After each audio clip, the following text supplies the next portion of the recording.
Let's call to order the Planning Committee meeting for Tuesday, November 7th, 4 o'clock, and a motion on the minutes. It's moved, seconded. All those in favor, contrary, carry. Our next meeting will be on November 21st. We have two items on the agenda. We have a manager's update and a potential referral on housing from Andy. Okay? Anything else? We can add it if we need it. Okay, the first is an application by Terra, 8120 Number 1 Road Limited Partnership for rezoning at 8120 and 40 Number 1 Road from single detached RS1E to low density townhouses, RTL4 zone. And we've got Cynthia and Suzanne. Oh, okay, Cynthia. I'm a chameleon. Yeah, I can see that. You do it every time. Okay, Cynthia, you're on. Through the chair, I have nothing to add to the report, but I'd like to highlight a few points. So the proposal is to build a small townhouse development containing 9 units, which complies with the applicable land use designations in the official community plan. 6 trees and 2 hedges located on the neighboring properties to the north and east are proposed to be protected, as is 1 tree in an unconstructed lane north of the site on city-owned property. Vehicle access to the site is proposed via Number 1 Road, and a statutory right-of-way for public right of passage is required to be registered on title prior to rezoning to enable future sites to the north and south to share the drive aisle. When redevelopment of the site to the south occurs, enabling a T intersection at the drive aisle, the opportunity exists to remove the truck turnaround area opposite the access point to expand the on-site common outdoor amenity space. The conceptual plans attached to the report generally comply with the proposed RTL4 zone, with the exception that variances will be requested as part of the development permit application process to reduce the minimum required lot width from 50 meters to 40 meters and to allow 6 small-sized parking spaces. Staff support these requests as the lot width variance is a technical variance to account for the existing site frontage of approximately 40 meters. And the variance to allow small parking spaces is common with small townhouse proposals, as it enables the majority of parking spaces to be provided side by side and enables more functional and efficient use of ground floor space in units containing those small parking spaces. The applicant has also increased the amount of resident bike parking to 2 spaces per unit as a transportation demand management measure. Lastly, frontage improvements are required with this proposal via servicing agreement to be entered into prior to building permit issuance, which includes the design and construction of the required servicing works and installation of a new 2-meter wide concrete sidewalk at the new property line and a 1.5 meter wide treed and grass boulevard along Number 1 Road. To accommodate the frontage improvements, 0.91 meters of road dedication is required prior to rezoning bylaw adoption. And I'm be happy to answer any questions. Question from Carol. Thank you very much to the chair. Looking at this area, I mean, you're very close to, I think it's called Gilmer Gardens, the seniors facility at Blundell and Number 1 Road. There's also, for me, potential to redevelopment of the store at 1 and Blundell, and then, of course, Conchila Gardens, which is at the northwest corner of Number 1 and Blundell. So given that this is an area that could accommodate more development, why is there no plan for suites in these townhouses? Through the chair, the applicant has chosen not to include lock-off suites in this proposal. It is a very small proposal. They are proposing to provide convertible unit in one of the wider units, but the rest of the floor plans don't really lend themselves to including a suite. If I may add to that as well, through the chair to Councillor Day, the applicant is providing a contribution to the city's affordable housing fund. They are also providing a contribution as part of the market rental policy, also towards the affordable housing fund. Yeah. I just, given the future development, I think, of that area, I think this is an opportunity, a great opportunity for the developer to ramp things up. And I think that in this particular case, I would like to see more suites. And even if that means allowing a little more height along Number One Road, I think it's a lost opportunity. And given the housing crisis that we're dealing with, we need to seize every single opportunity. I'm not going to fight it here at Planning Committee, but I do want to hear what the other councillors have to say when it goes to plan or to council next week. So I'd like to see some changes. I'd like to hear from the developer why we couldn't, create some, mortgage helpers, senior housing on the ground floor, or affordable housing units. Like, it just seems that this is an opportunity in that area, which is ripe for development, to potentially seize the opportunity. And it could be a win-win situation for the developer. But I won't oppose it today, but I am looking forward to hearing what the rest of council has to say next week. Thank you. Can we go to Michael? Michael's on Zoom here. Thank you. Through the chair, I have a question for the tree preservation coordinator and Parks Department arborist, or the project arborist for this. Are they available? To Councillor Wolf, we do have the, Questions to staff right now. Okay, yeah, I'm not sure if staff or it could be delegated to them. Anyway, my question is in regards to the report on page 12 under the tree retention replacement file, and the map associated with it is on page 32. So my question, just trying to make sense of the report here of the arborist's findings. So the two first bullets on the bottom of page 12, the first one talks about 2 bylaw-sized trees that are in a state of decline. And then the next bullet talks about 11 bylaw trees that are dead, dying, or in very poor condition. And I just don't know why those are separated, because it seems to me every tree on this property is considered dying. Through the chair to Councillor Wolf, the reason for separating out those 2 bullets is the fact that the 2 trees on the Number One Road frontage are prominent and located at the frontage of the property. So we had chosen to just separate that bullet out. Okay, yeah, I was there a couple days ago, and it's hard to fathom the trees on the frontage are in such a state of decline as described. And also, I echo Councillor Day's comment there on potential density increase. I also don't know why. I know why. Sorry. We also need the OCP amendment. I think the developer here could get a lot more development out of this parcel, and also condense it so that it doesn't have to spread out and take every single bylaw tree down, and then not be able to fit in the trees that they're supposed to replace on site. They're doing some cash in lieu option, where I think if they were able to densify, have more units, they'd be able to do either more protection of the trees or actually plant what they're supposed to plant on site. So those are my questions and comments. Thanks. Steph, a question on density. And when you've got 3-story townhouses and you have a garage, have we got a model such that there is a suite already in it that doesn't get exhaust from the car coming in? Do we have it as such that there is a suite on a 3-story? Through the chair to the chair, we don't have. If I understand your question correctly, it's do we have a standard template for what a 3-story I'm trying to look building at looks like that the idea of includes putting a suite in a townhouse when you're driving into a garage and you've got maybe 6 or 8 feet to go to the wall. And I would never want to live down below or even think of having a suite. I don't like townhouses anyhow. So, but I'm just wondering, is that realistic?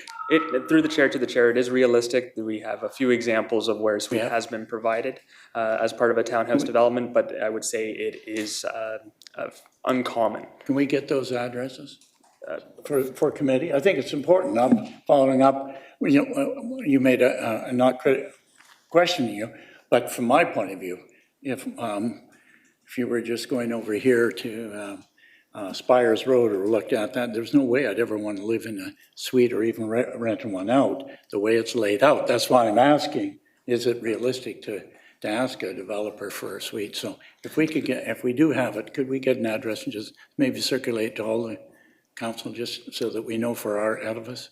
Through the chair to the chair, I'm aware of at least a handful of properties, perhaps maybe 3, where a bylaw has gone through Okay. planning committee and council and has been adopted. Whether or not any of those projects have actually been constructed yet to date, I wouldn't be able to comment Okay, on. but if you do, just remind them, okay? Okay. All right, we're done, okay. Michael, I'm gonna ask the arborist to come down and explain the trees. Hello, you still there? Did I lose? Yes, that'd be great, thanks. Okay, all right, we excuse staff, thank you very much. Okay, yeah. Your question, and it's R12, it says you've indicated that the recovery of these trees is not expected on this basis, they should be removed, please, and that's fine. Yeah. You're the Hi. expert. Norm Hall from ACL Group, ArborTech. Just to respond to that question, the 2 subject trees that Councillor Wolf was mentioning are located in the frontage and, as described by staff, are in a prominent location. When we first did our assessment on this project a couple of years ago, those trees were in fair condition back at that time, and they were being considered for retention. And at the time, the development design would not accommodate them, so they were specified for removal. After that, the city comments were, hey, wait a minute, we've got a couple of fair trees here in the frontage. We'd like to explore opportunities to preserve them. And so we did. We found ways from a design perspective to accommodate those trees. It was a very innovative design solution. And we went and checked out to see what the root conditions were and see how that could be built physically with those innovations. While there, we found, the trees have declined in health considerably.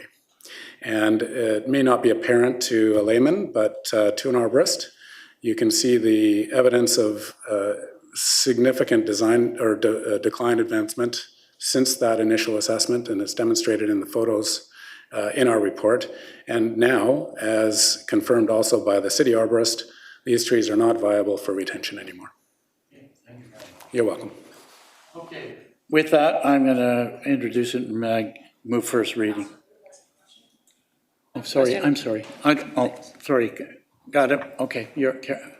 Alexa? Sorry to drag you back, a question for staff. So the applicant has asked for the maximum floor area ratio that they can, right? They would have to be asking for a variance otherwise. Through the chair to Councillor Liu, the applicant is proposing the maximum achievable density under the zone. You cannot vary density, so if you wanted to allow for a higher density, you would either have to rezone the property to a completely different zone and conduct a new analysis of the project. So that's, Okay. yeah. And if they were looking to put suites in, they would have had to build bigger units in the first place to put suites in to keep the same, Through the chair to Councillor Liu. to deal with the parking, basically, wouldn't it? It may be possible through the development permit application process to review whether or not, the floor plan can be adjusted to accommodate a lock-off suite in one of the units. But These are pretty tight units, aren't they? Those are little bedrooms in there. it does, it is challenging for this site because it is a small site. Okay, so, and when did the first application go in for this particular project? The arborist was saying that the trees have been going through such a long process that the trees have all died and, so how long has this application been going? Like, do we want to drag it out any longer? Through the chair to Councillor Liu, it's a 2021 application. Given the, the challenges with site planning, it has taken till now to bring it forward. Now the proposal has reached an acceptable stage, so that's why it's before you now. Okay, beginning of 2021? Just a moment. So 2.5, pushing 3 years now? Basically 2022, the beginning of 2020. It's December 21st, 2022. Thank you. Carol? Follow up to your comments, Chair. So how is it possible to build a suite when it's such a small floor area? Well, let's go to Manoa Village at the corner of Williams and between 4th Avenue and 7th Avenue. Those were built as co-op housing initially, and what they did there is they got really creative. What they did was they built the first and the second level were for the original townhouse, and then the third level was an apartment. And over some cases, they spread it over 2 townhouses. We got to get creative. We got to think outside the box. And I think that we need to look at the Manoa Village co-op housing that is now private housing that was sold off by the provincial government as an example of what we could do.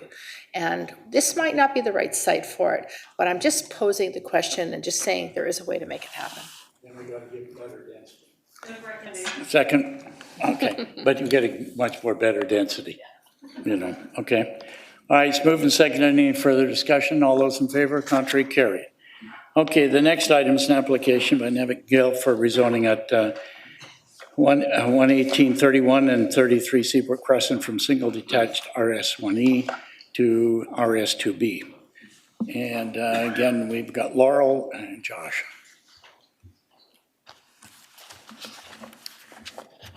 Thank you, Chair. I have no further comments, but I'd like to highlight a few points of the application.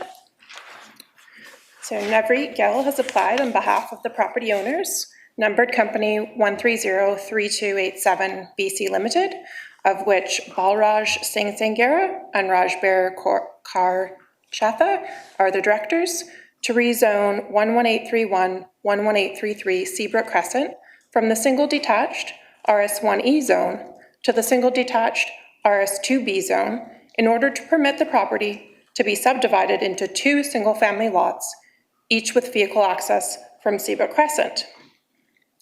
The subject site contains an existing, unstratified, non-conforming duplex or 2-unit dwelling, which will be demolished prior to subdivision. Both dwelling units are currently tenant-occupied and do not contain any secondary suites. The proposal is for 2 new, single detached dwellings, each with a minimum 1-bedroom secondary suite, of a minimum 37 square meters on Lot A and of a minimum 39 square meters on Lot B. The applicant proposes to plant 3 trees on each new lot. Thank you. I'm available to answer questions. Okay, Carol. Thank you very much for your report. I'm looking at the map on page 47, and as you can see, this duplex backs onto a lane, which is very close to a church that's actually located off of Williams and Number 5 Road. I'm wondering, with that excellent access from Seabrook and from the lane and through the lane over to Williams, if there wouldn't be a way to get a little more creative and potentially have a 2-bedroom suite instead of a 1-bedroom suite. Through the chair to Councillor Day, what it has presented to council or to committee today is consistent with the city's affordable housing strategy to secure a secondary suite. The provisions do provide for that they be a minimum of 1 bedrooms and a minimum size, as Ms. Eiton had outlined. Should the applicant, and we would be happy to work with them through the building permit process to encourage them to provide a larger suite. Okay, so the comment that I wanted to make, and again, I'm not going to pose this today because I think that we need to hear from all at council. The schools in that area are not full. There's plenty of room for students, and building family-friendly units would allow for gentle density to the neighborhood.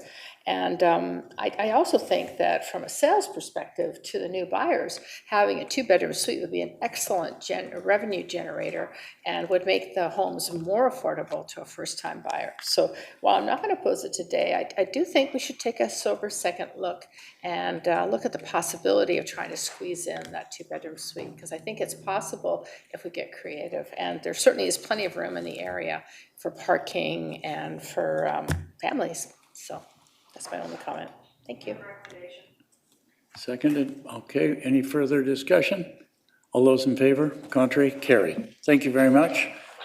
Okay, the next item is we are going to have an update on materials that have happened with regard to the provincial announcements.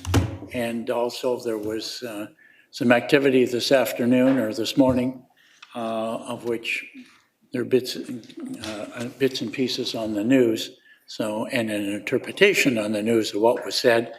So you're on, Josh, you can update us and maybe we'll have a referral after. Sure. Thank you, Mr. Chair. So yeah, I'd just like to just provide a quick update to committee. There's obviously been a lot of provincial news in the last week. There's actually been 2 bills that have been dropped. One was today, one was last week. And I just wanted to provide a quick high-level overview of the legislation, the way we understand it, and happy to answer any questions. So brief summary, Bill 44, which was the bill that was introduced last week, is the Housing Statutes Amendment Act. Of significance, this legislation proposes to require all single-family and duplex lots to allow 3 units per lot if the lot is less than approximately 3,000 square feet, or 4 units per lot if the lot is greater than 3,000 square feet, and up to 6 units per lot if it's close to transit stops with frequent service. It also proposes to eliminate public hearing requirements on proposed zoning amendments that are consistent with the OCP, and for residential rezonings comprising of at least half the overall floor area. So a few points to note regarding timing is that a policy manual is to be released at some point, we expect in December, when this legislation likely would be adopted, although it's still up for debate. That policy manual will probably answer a lot of the questions that we might have at the moment. It's supposed to have lots of details with respect to site standards, building designs, height, as committee was just talking about earlier, requirements with respect to parking reductions, lot coverage, that type of thing. Proximity to transit, how do we define frequent transit, transit stops, all those type of details are supposed to be in this policy manual. What we have also learned from the legislation and the announcement is that by June 30th of next year, that all municipalities are supposed to have their zoning bylaws updated to reflect the small-scale multi-unit requirements, as previously mentioned. By the end of 2024, local governments are supposed to have their housing needs reports updated. We did ours in 2021. However, the province has found that there's different formats and the way everyone did the housing needs report, so it's a very standardized method. So we would be updating those, and it would be over a 20-year horizon rather than 10 years. And then lastly, by the December 31st of 2025, all local governments would update their zoning bylaws and OCPs. And we're in the midst of an OCP review, hoping to bring forward material to you really soon. Obviously having to digest some of this legislation, but that should work within the timing of where we're at the moment. And then once an OCP is updated, it's supposed to be reviewed every 5 years to ensure that it's still relevant and have public discussion at that point. With respect to Bill 44, which was just introduced today, all I can really say is that it addresses community amenity contributions that are beyond DCCs, and it looks at pre-zoning land for residential purposes. As I said, just released today, so we're just going through the legislation, and we'll be happy to provide some updates over the next few days. But happy to answer any questions, recognizing that these are very significant changes in planning legislation. It's been some time since we've seen anything like this, so. Okay, I'm going to go to Lexa, but I have a couple of questions myself. Thank Go you, ahead. through you to staff. Thank you for this. And so, sorry, it was 3 units under 3,000. 3,014 square feet to be exact. So that would essentially be, well, most of the lots even in Steveston are probably around that range, Right. might even be a bit larger, but around 3,000 to 3,500 square feet, yeah. Okay, so, but it's not currently talking about changing the FAR of what's allowed or the height. And that's where the policy manual will come in. I would expect that it would have guidelines, or there are other guidelines, are going to be requirements that would essentially require a higher FAR to accommodate 3 units. So those are the details that we're really looking for. And parking reductions, yeah, those are going to be quite important to digest. It is also something that we are reviewing as part of the OCP review, recognizing that if we're looking at multi-units and single family, we would have to look at increases in FAR and parking reductions and other amendments. So we will see how this sort of fits in with the work that staff have been involved in. Okay, But, yeah. because I just think, looking around that Lord Byng School, changing out a 2,200 square foot house into a threeplex seems awfully little and not super family friendly. I also consider a few years ago, we had days of house massing conversations and dealing with the land use contracts. And so, on your 6,000 square foot Westwind property, you used to be able to build a 6,000 square foot box. Okay, maybe if that was a fourplex or a sixplex, it might be emotionally more palatable to people outside of the neighborhood, but inside of the neighborhood, it's still a 6,000 square foot box that the neighbors still didn't want to have in their neighborhood. So I'll be excited to see how this pans out. Andy? Thanks, and through the chair, well, a couple questions were just asked, but just to make sure that I have the general idea. So a lot that is less than 3,000 square feet, you can build 3 units, but we don't know yet if the FAR, or basically the lot coverage for us ordinary people, would change. But if it was typical, or even close to what it is now, at like 55%, I think, or something like that, or? Right. Oh, for the FAR? Yeah. Approximately 50. Yeah, so let's say even 60%. Yeah. Off the top of our heads, what size units are you talking about? If you have 3 on a 3,000 square foot lot. I mean, that, you were just mentioning family friendly, and we were just talking about it with the previous development. So I guess there's a lot of questions to be answered, and if I heard you correctly, the regulations and the report that are coming out in December will probably give you the information to help us. Hoping that provides a lot of the answers, and there is more questions than answers at this point, quite frankly, and hopefully there's some guidance with respect to that. But I think you're correct in that a 3,000 square foot lot, if it's say 60%, that's a little less. That's about 1,800 square feet. Dividing that into 3 lots or 3 units, that's pretty tiny. So I think you're probably going to be looking at an increase in FAR. I don't know what that looks like though. And we'll be happy to provide those answers once we have them. Sure, and just one last question, which there might not be an answer to through the chair. Thanks. And then you get to 4 if it's greater than 3,000 square feet, the lot. Is there another level though? Like what if you're talking about a half-acre lot on Gibbons Drive or something where they're 22 or 24,000 square feet? Right. Yeah, through the chair to Councillor Hobbs, for large lots, no, there is no other additional threshold. Once again, we'll have to work sort of to see what this policy manual indicates. It might be like a minimum of 4 units, and that additional, certainly a large lot, we could certainly have the ability to look at something larger. And I think that will be part of the OCP review too, is looking at opportunities where there is large lots where we could negotiate for additional units, provided they're affordable. Hotel California? Yeah, right. Okay, thank you. Okay, so how will it affect the, houses on farmland, like AG1, the big lot, right? Through the chair to Councillor Au, I guess quickly, this won't affect properties in the ALR. It also won't affect heritage designated properties as well, but certainly AG1 properties wouldn't be impacted and wouldn't be allowed to have multiple units. Good, thank you. If I may. Again, I know this is early. I wonder if staff can try to find out the rationale of why these are coming down. Because basically Richmond has done a good job over the years. And there's panic reaction to housing now, all the way from Newfoundland to Vancouver Island. And I call it panic reaction.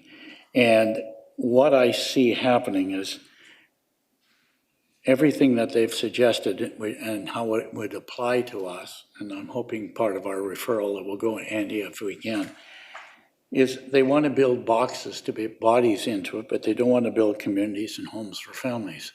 They just want a space, So we built 2,800 homes this year, but they're not homes. I don't know what they are. So I guess as we do our own ACP and we decide where we're going to have density or where we're not and what we're going to do, and on it, I think it's important we get metrics if we can put some metrics together, because I think we're way ahead maybe I'm wrong, staff can correct me, but I think compared to what I hear coming out of Victoria, we've done that. Everything you mentioned, we've already done, and we will already be updated next week. We don't have to wait 5 years from now, because we'll be about, and I appreciate that. And you use the term consistent with the OCP. And the OCP is a guideline. It is not the Bible, if you wish, and that's the way it's going to be. We changed the OCP, we've done it twice tonight, and we're going to do it every time. And to hear them, I'm not sure, no, I'm not saying it's the same in Cranbrook, Prince George, and elsewhere, but all I can do is my short experience here in Richmond, to know that I think we've done a pretty damn good job, thank you very much, and we're going to continue to do a good job, and we can do a better job. So I'd be looking to get metrics. That's why I asked earlier about putting a suite in a townhome. And if we've done it, then let's find out where it is and what we did and how we did it. Maybe we make it mandatory, but let's look at what we've had. Remind us, because I'm trying to remember when that took place. So anyhow, that's my comments on there. And I think, I don't know, Andy, what you had written down for a referral, but a referral to staff to examine the bills that have come out and report back to us. No, but have you got something written? Oh, well, can you read it? If I may, I have another question. Okay, you want to do questions first? I thought, okay, go ahead. Carol? Thank you very much to the chair. So the province makes this big announcement, Bill 44, we're going to allow 3, 4, 6 units per lot. Details, any? Through the chair to Councillor Day, no details at the moment. Policy manual apparently is the magical manual that Right, will well, provide the details. I'm going to open a circus in my backyard. No details yet, I'll get back to you. This is a circus. I think that rather than wait for December for the regulations or their, whatever you want to call them, details to come down, I think that it would behoove us as a city council to have a workshop and try to come up with ways to help that policy make sense when it comes in December. Richmond, like you said to the chair, has been a leader in many, many cases. I mean, we got, townhouses with secondary suites. We've allowed for a lot of density in the downtown area. So if anything, we're the leader in this. And rather than wait till December for the province to come down with, who knows what they're going to say with the details, I think that we need to get out ahead of this, and I'm sure that's what Councillor Hobbs was thinking about in his motion, that we're not just going to throw the whole thing on staff, but let's all work together as a team, council, staff, and whoever else we can bring in. The other thing I wanted to say is that I'm sure there's no details at this point of how we would deal with extra density when it comes to sewer or parking or transit. Pretty important stuff, But I did have a question. Now, we're waiting for our OCP amendments to come forward. Will this stall that process? Through the chair to Councillor Day, no, it won't stall the process. It certainly, it guides it for sure. And it's certainly, we've been ahead of the curve in many ways. This is a lot of material that's in this legislation is exactly what we're reviewing. And we're actually quite anxious to bring this out and have discussions with council and the residents of Richmond. So with that, I think we're certainly prepared to have workshops and start bringing forward material that relates to the legislation that's being proposed. That'd be great. Mr. Chairman? Just one follow-up. Are they talking about new developments, or are they talking about retrofitting older homes? Through the chair to Councillor Day, it would be new development. And Yeah. I believe Mr. Ursig also wanted to make a point. Sure. I think that in terms of Richmond in relation to the province and the feds, when we've met with the ministers at each level and the staff, it's been pretty clear that they don't perceive the planning and approval process in Richmond to be problematic. In fact, they acknowledge that that it's a relatively efficient process and a fairly predictable process to get your approvals. They don't necessarily feel the same about other municipalities. So I wouldn't take this too personally.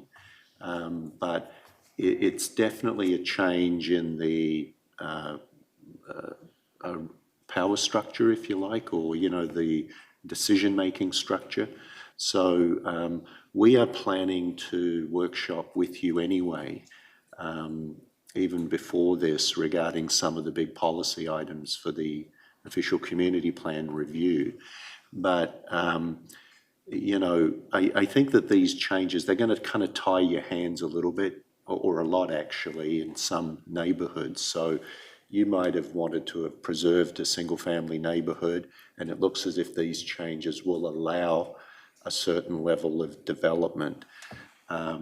So your hands will be tied in that respect, but we still have to wait and see what the province produces for density, height, site coverage, all of that.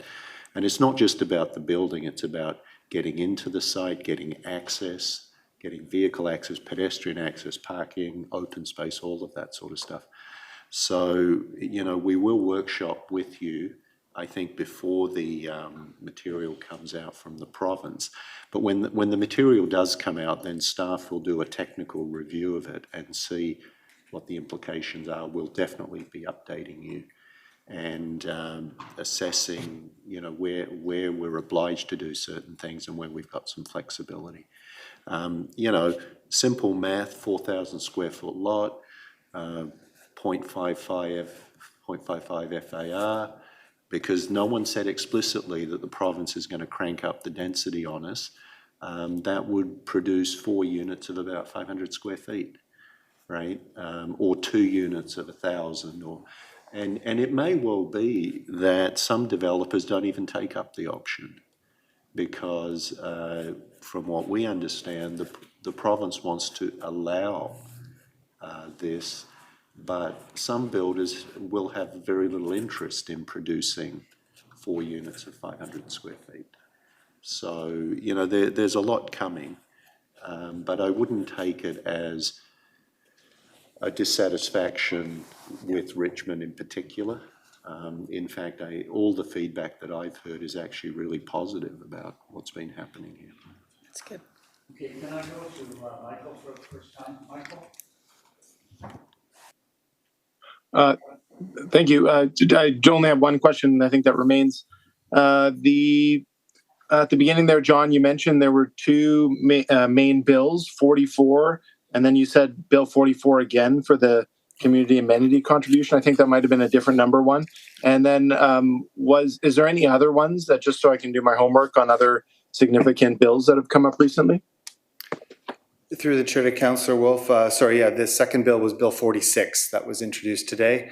I was aware of that pending bill coming forward. I'm not aware of any others at the moment. Great, thanks. Okay. Alexa? Thank you. When somebody redevelops a piece of property, if they subdivide it, then they have to pay the affordable housing contribution. If they turn that into a multiplex, is a multiplex a townhouse, is it a condo, or is it a single family thing? What do we call that in our affordable housing charge world? Right, through the chair to Councillor Liu, that actually is a good question, and it's one that I probably can't even, I don't know if Mr. Craig is able to help with the answering that one, because I know that multiplexes are going to be dealt with differently through DCCs, and then how we charge for affordable housing. And I honestly don't know whether we have the answer to it, but I think it is something that we're addressing. Through the chair to Councillor Liu, I would say presently the answer is unclear. Whether the city will still have the ability to have density bonuses that will secure affordable housing in an outright permission. There is actually reference in Bill 44 to the ability that may not be permitted. Bill 46 does include new additional finance tools that will allow the city to collect potentially fees to provide for amenities.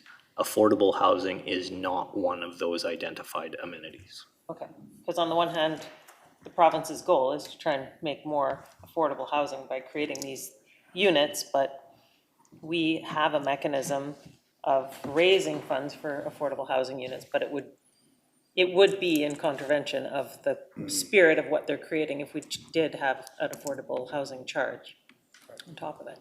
Okay, thank you. Just wanted further clarification. So the changes are not mandatory. That means, you know, if I have a lot of 3,000 feet, and I can still build one bigger house instead of having to divide it into three. Through the chair to Councillor Au, if I believe I understand the question, that a property owner would have the choice of building either single family or a multiplex. My understanding is that, yes, that would be correct. Once again, need to see the details before I can have confidence in my response there, but that's my understanding, there would be flexibility. Okay, all right, I'm going to go to Andy, last comment, and then I believe the motion. Sure, thanks, and through the chair, just because of a couple comments that have been made, and I appreciate the comments about how Richmond has done in the past and doing a pretty good job, and I believe that to be true. So that's what makes this all a little bit more perplexing for me, is that it's kind of a one-size-fits-all, you know, across much of the province, and I don't see where different municipalities and their needs or what they've done have been taken into account. And I'll just ask a quick question. For instance, with the arterial road policy, my understanding is we're not really even halfway through that, and the city center also provides for a lot of density. You know, we didn't make the first naughty list, so to speak. I'm sure we'll be on one at some point, but how far along are we, generally speaking, roughly, through the arterial road policy and the city center, where there's a lot of densification still to occur, in my mind? Through the chair to Councillor Hobbs, I don't know if I can provide an actual metric on that. I know there's been a lot of take up on that policy over the last 20, almost 25 years. You know, it's, I don't know whether Mr. Ursig or Mr. Craig would want to venture into that. I'll take a crack. Sure. You know, the arterial road policy provides a lot of potential density or upzoning for more density. You know, I would say that you may be 30% in. You know, there's still a lot more potential out there. When we see the details of the details from the province, because all we have now is basically some announcements, pretty high level stuff, right? But when we see the detail, then we'll have to assess, well, what does that mean for our arterial road policy?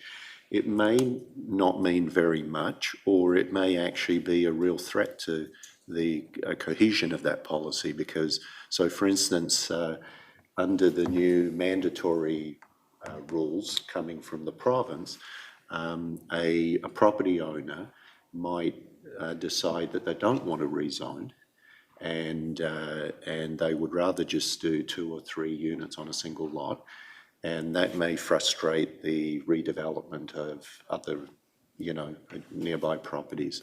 So we just don't know, you know, quite how much impact this is going to have. I think that, and we're kind of guessing at this point, but I think on some of the bigger rezonings, like in city centre, where you're going to some quite high densities, it may be possible to preserve some of your programs, like the Lima program in those cases, because there would be a rezoning. I think where the province is being most prescriptive is on the smaller lots in single-family neighbourhoods. That's where I see the biggest impact from this. So we're just going to have to, you know, look at the material as it comes out from the provincial government, and then assess it against your existing policies and plans. Back to you, Andy. Sure. Thanks for that information. Yeah, there's a referral here, and I'll just read it out first and see if we go anywhere with it. That staff research and provide analysis and recommendations regarding the 2 recently announced provincial housing development legislative initiatives, in order that council may consider appropriate correspondence with the provincial government.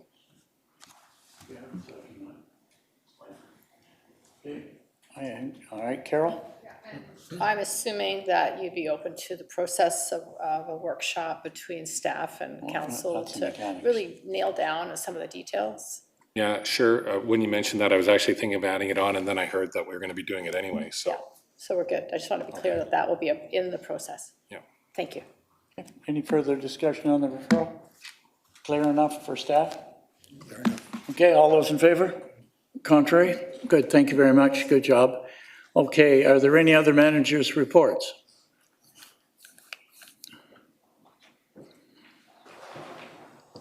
Thank you, Mr. Chair.